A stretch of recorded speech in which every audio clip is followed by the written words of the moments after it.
Hi there, I'm Shawna Robins, founder and CEO of Third Spark. And today I have the honor of talking to Patricia Greenberg, and we are going to discuss how women are redefining aging authentically. Patricia Greenberg is a certified wellness coach and an expert on all things aging well. She consults, teaches, and hosts a weekly YouTube show called Age Well, and she is devoted to healthy aging. She is the author of Eat Well, Live Well, Age Well, a definitive guide to aging well, and recently released book, It's Okay to Be Old, a thoughtful acceptance of your age. Patricia, thank you so much for joining me today on this interview for Authority Magazine. Oh, Shawna, my pleasure to be here. Yeah. So let's talk about what authentic aging means to you.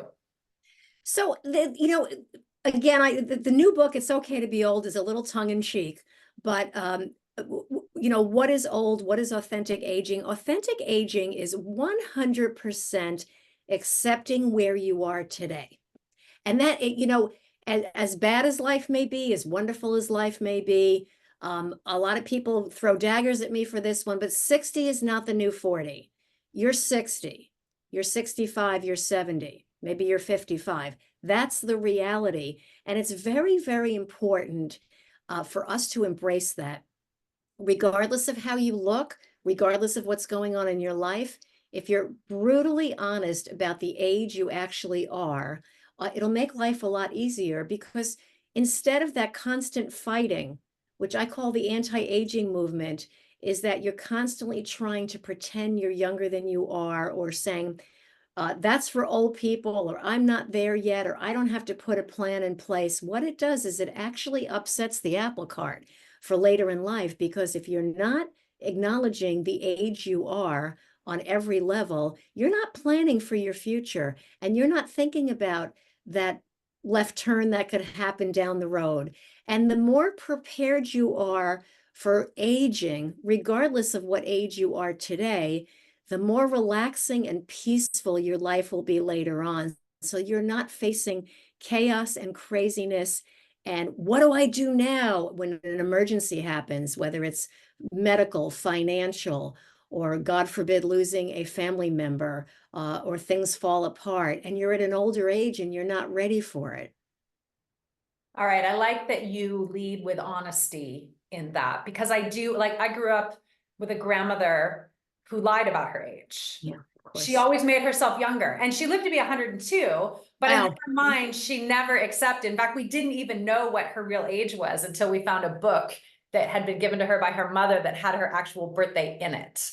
And so I think there are a lot of different mindsets around this, of, what you tell yourself versus what you tell others, so I like the fact that you start the conversation around honesty, because I think that that's something that's really not stated very much when it comes to aging. So I really do like that. So thank you for sharing. So what are some common misperceptions on aging that you feel like need to be challenged in our society? Well, first and foremost, this horrible misconception about being older is that, once you hit 60, you're declining. Mentally, physically, and emotionally, older adults actually have a better handle on managing their lives because they have a lifetime of experience. So that things aren't as new to you, right? When you're first time you're faced with something as a young person, whatever that challenge might be, you don't know what to do with it. But in your, 50s and 60s, you start to say, well, I've had this happen before. I've had a dip in my income. I've had a medical problem happen. I've had relationship difficulties. Let me see, how did I handle this in the past, and what can I do now? So that brings me back to what I call that thoughtful aging, of thinking through something you're going to do without reacting, without panicking. We learn not to do that as we get older. And something I have to point out, which I say over and over again, is, when you're talking to someone who's older and they don't answer you right away, or they seem to take too long to give you an answer or feedback, it's not because they're slow and old and declining. It's because they're more thoughtful about what they want to say to you, and thinking about, I'm not going to react off the cuff.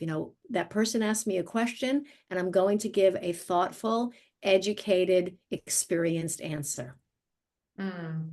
There is a slowness that comes. I'm 52, so I notice the difference now in my 50s than in my 40s, even from just being able to get up and do a HIIT workout first thing in the Yes. morning, and then get my kids to school and then get to work, and the energy level that I had. And Right. so there is a noticeable difference in that, but I like what you're saying in the fact that that's purposeful, Right. right? Like Exactly. using that shift in a purposeful way. So whether it's taking a little bit of extra time before you get out of bed. I was just meeting with a client. She was telling me she's 67. Now it takes her just a little bit longer to wake up and get out of bed.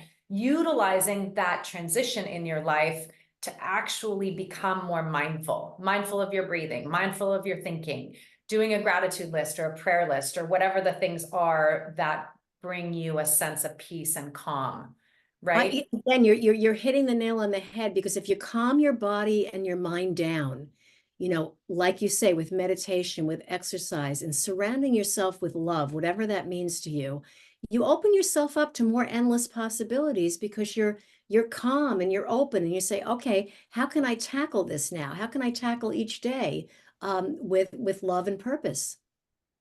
Yeah. And when you calm your body, right, you calm your cortisol response, Yes, so many things happen in the system, right? exactly, I exactly. mean, if your blood pressure becomes more regulated, your blood sugar becomes more regulated, your brain inflammation goes down, your immune system goes Absolutely, up, your sleep absolutely, is, becomes absolutely. deeper. I mean, there's just so many things to this one shift that you're talking about, Exactly, which I think is exactly. really, Hmm. really a powerful, like fundamental pillar of Yes. aging. So I really appreciate that. Um, so I notice, as the fact that I help women sleep, especially through the menopause transition, there was something that I came upon that I thought was really interesting. I'm curious what your thought is. It's this idea of the grandmother effect. And I don't know if you know about this, but it's this concept that, there's only real two mammal species where the females go through menopause and they stick around after the time when procreation is done. And those are whales and humans. And the whole concept around it, right, is because the males die off, right? Once they are no Right. longer able to procreate, they're gone. But the females are able to bring something back into the tribe. So with whales, it's been noticed, especially orcas, right? The older females, there's no competition with the males, right? The younger females are going to get the males and have the young. But the older females know where the good fishing grounds are, understand when the water temperature changes, understand when predators are near. Like they have this insight and this wisdom, and that is true with females as well in our species. So it's like I would really love it if you could talk a little bit about the powerful effect that women, when they hit what I call their third spark, when they hit this next stage in their aging journey, that it really is a time of power and strength and, purpose. It's Shawna, it's very profound, because that's the case on all levels. You are able to give back to your family in a way, like you mentioned, without competition. You're giving unconditional love to your children and grandchildren and helping them. You're giving back to the world, and whether it's your career, there's so many things we know now about your capability and your power, and giving back. And that grandmother effect is beautiful. Today in society, there's a negative connotation with the word grandmother. I think it's amazing. I had a grandmother till I was 54. Could you imagine? And it was wonderful. And giving back to the world. And now we have, a woman candidate as president. We finally arrived. And it's not to be political. It's not to be, there's women in both parties that are doing amazing things. And that's exactly right. You're giving back to society as an elder, and an elder is a designation of distinction. It's not a slur. Older adults and your elders should be revered, and these people can come back and give back to society in ways that you can't even imagine. And that's where it crosses all boundaries. I love what you said about the analogy of the whale, that they know where the good feeding spots are. Older women know how to take care of their bodies. They know what's good for you. They know how to treat things on a very natural, organic level, rather than panicking and freaking out. And they just say, okay, this is how it's been dealt with for hundreds of years, and this is what we're going to do now. I just wish younger people revere the elders more. That's a big nut to crack right now. Yeah. So, and that's a great topic to bring up, especially like in my house. So I have teenagers and I have 20 somethings, right? And I see that the only way for them, I think, you can tell me what you think, but I feel like the only way for them is to actually see this. They see these women in this second half of life or their third spark or whatever, really out there in the world making a difference. I feel like we just don't have enough role models, really. Yes. Yeah. And so women were overlooked at this time. You know, you and I touched on that before we started talking in this interview. It's like there's an invisibility cloak that Right. older women either put on themselves or is put on them, and they accept it. And so now just no longer accepting that, right? Really thinking about what you want this next stage in your life to be about: purpose, passion, you know, whatever it is that really drives you to get up in the morning and keep going. And the more that the younger generations see women in this role, I think the more it will change. And I don't know, what are your thoughts on that? So I'm going to circle back to the most basic instinct thing on women regaining that power of being revered, seen, and important at an older age, and that is to, Shawna, I can't say it enough, stop caring what people think. That is the crux of all of this. You want to age thoughtfully and peacefully and give back. Do not care what anybody thinks of you. That includes your parents, your husband or your partner, your children, the people that work around you. Now, you know, I'm not talking about being undignified and causing trouble in your workplace or among your friends and family. I'm talking about being who you are. You know, you don't like chocolate ice cream, don't eat it. You know, you don't like wearing high heels and hose, take them off. You know, if you don't like if somebody doesn't like the way you dress, where you live, how much money you have, that is their problem. And that, again, that includes your immediate family.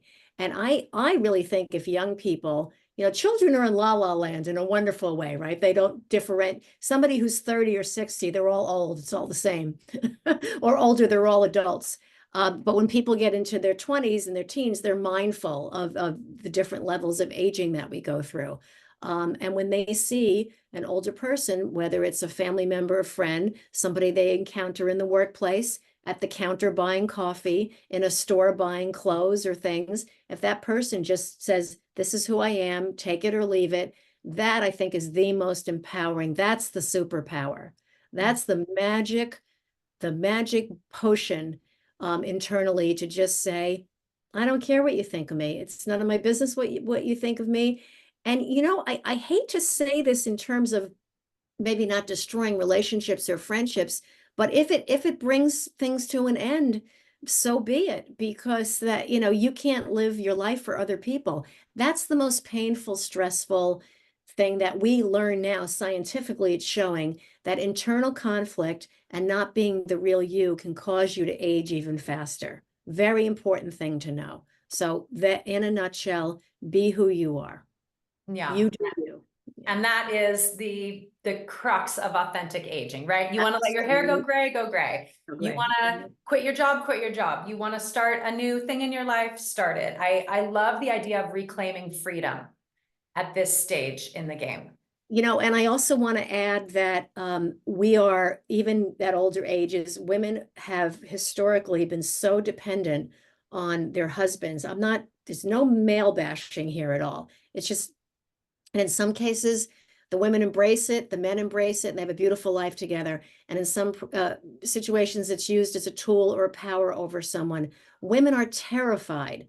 The most beautiful, successful women out there, and I get to know them, and I'm stunned at how terrified they are to live their lives authentically, because they never were allowed to. It's not about being able to or being capable.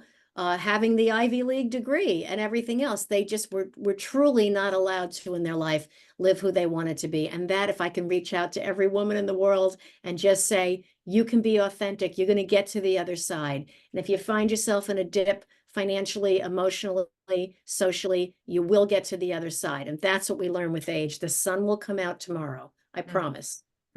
That's great advice. I really enjoy that. I think that that's one of the best parts of going through menopause for me is losing my estrogen, although it creates all sorts of physical Yeah. discomforts. But the mental and emotional clarity that I have, where I just don't feel the need to have to peacekeep everybody, make Yes. everything okay for everybody, be there for everybody, overextend myself for everybody. Losing that, that biological drive to nurture that estrogen provides has completely opened up my ability to say no without guilt, Yes. to have boundaries, to be very clear with who I am, what I'm good at, what I'm not good at, and also just build a community around me. I think that that's the other great thing about aging too, is the ability to build a community of like-minded people, like you're saying. Absolutely. Absolutely. And I don't want to negate mourning the loss of your ability to have children. I did go through that 10 years ago when I'm 63 and I went through menopause at 52, 53 was about when it was pretty much done.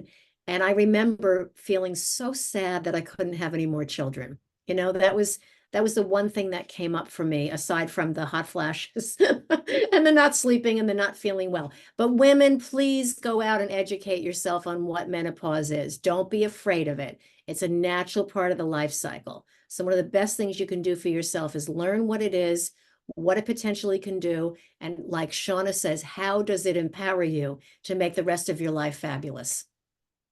Yeah, and then also grief, right? Because grief And is part of grieving. aging, right? Absolutely. It just Absolutely. is. You're going to lose your parents. You're going to lose friends. You're going to lose loved ones. You're going to change as Hmm. you age. And being able to grieve, I think goes back to the very original thing that you said here of being able to be honest, Yes. Mhm. right?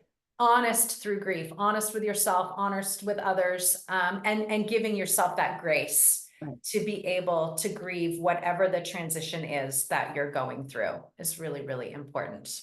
Yeah, Yeah. and again, all these talking points about what do you do with yourself at an older age, you have to define that for yourself. That's where you have to do the work. You know, you have to say to yourself, what is it I want? What will I accept and what will I no longer accept? And you know what? Whatever it is, it is. You know, maybe you were genuinely dealt a bad hand. What's the best we can do with that? Mm, that's wonderful advice.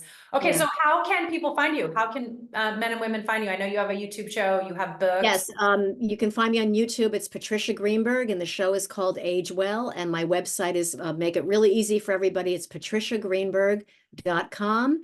And my books are Eat Well, Live Well, Age Well, and It's Okay to Be Old, all available on Amazon and Barnes and Noble.